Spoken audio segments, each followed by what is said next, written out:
Assalamualaikum.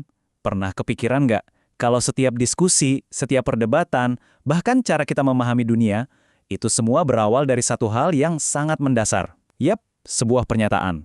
Nah, dalam ilmu mantik klasik, unit dasar ini punya nama keren, proposisi. Dan hari ini, kita akan coba membedahnya bersama. Sering kan kita dengar orang ngomong sesuatu, terus dalam hati kita bertanya-tanya, gimana ya cara mastiin omongan ini beneran fakta atau cuma opini?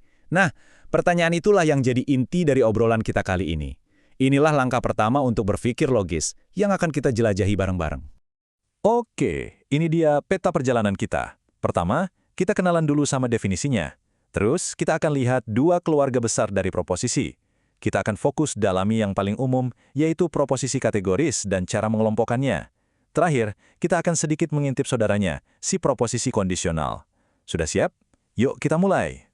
Sebelum kita membangun argumen yang kokoh, kita harus kenal dulu sama batu batanya. Nah, batu bata dalam berpikir logis, itu ya ini, proposisi. Jadi, apa sih sebenarnya proposisi itu? Dalam ilmu mantik, proposisi itu disebut al-qadiyah. Definisinya adalah, hiya qaulun yahtamilu syidqa wal kadhiba li dhatihi. Artinya, sebuah ucapan yang dari sananya, dari dirinya sendiri, itu bisa kita nilai benar atau salah. Jadi kuncinya adalah bisa diuji kebenarannya. Makanya kalimat langit itu biru adalah proposisi, karena kita bisa cek. Tapi kalau pertanyaan seperti, apakah langit itu biru atau perintah? Lihat langit biru itu, nah itu bukan proposisi, karena kita nggak bisa bilang itu benar atau salah. Terus, apa itu benar dalam logika?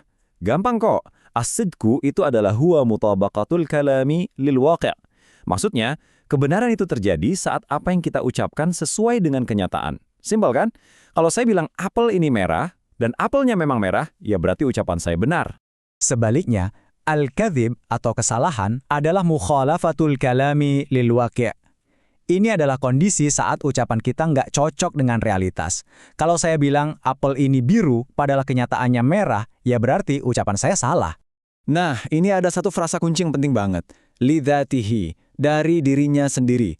Ini konsep yang luar biasa loh. Artinya, benar atau salahnya sebuah pernyataan itu nggak tergantung sama sekali sama siapa yang ngomong. Mau yang bilang 2 tambah 2 sama dengan 4 itu profesor hebat atau anak kecil, ya pernyataannya tetap benar. Inilah yang membuat logika itu objektif. Oke, sekarang kita udah tahu apa itu proposisi. Nah, para ahli logika kemudian membagi semua pernyataan di dunia ini jadi 2 kategori besar. Anggap saja seperti 2 keluarga utama. Di sebelah kiri ada al-qadiyah al-hamliyah, atau kita sebut saja proposisi kategoris.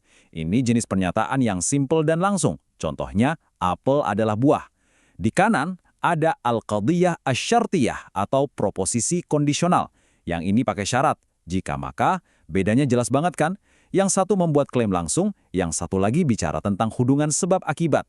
Yuk, sekarang kita fokus dulu ke jenis yang paling sering kita temui dan gunakan sehari-hari. Proposisi kategoris. Ini bisa dibilang tulang punggungnya argumen. Kita akan pakai contoh yang super sederhana ini untuk melihat apa saja isinya. At-tufahu fakihah, yang artinya apel adalah buah.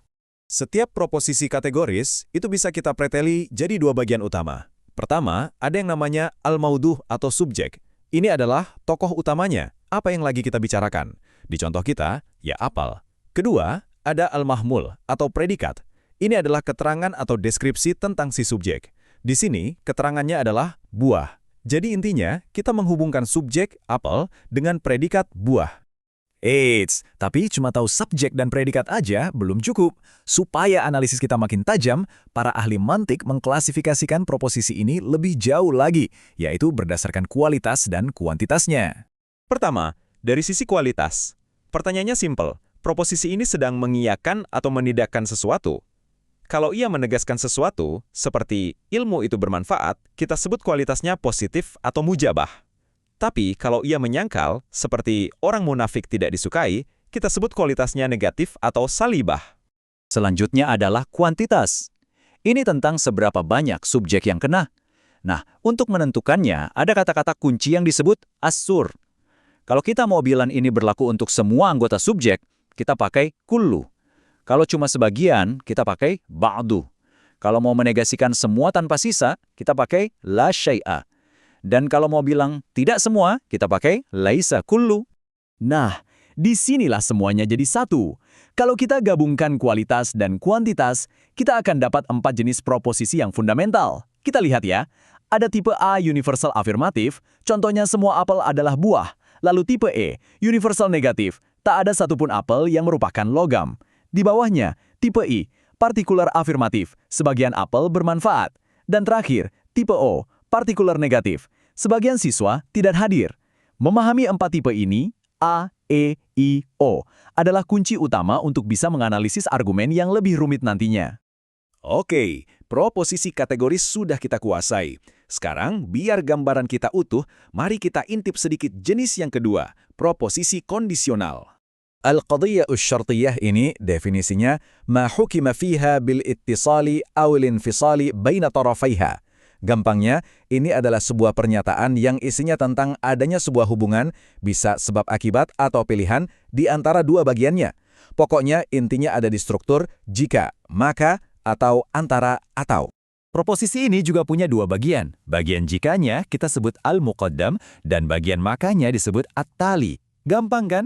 Contohnya, idza kanat asy-syamsu tali'atan, jika matahari terbit, ini adalah syaratnya si muqaddam fan-naharu maujud, maka siang pun ada dan ini adalah hasilnya si tali. Jadi, inilah inti dari semua ini. Kenapa kita harus repot-repot membedah kalimat sampai sedetil ini?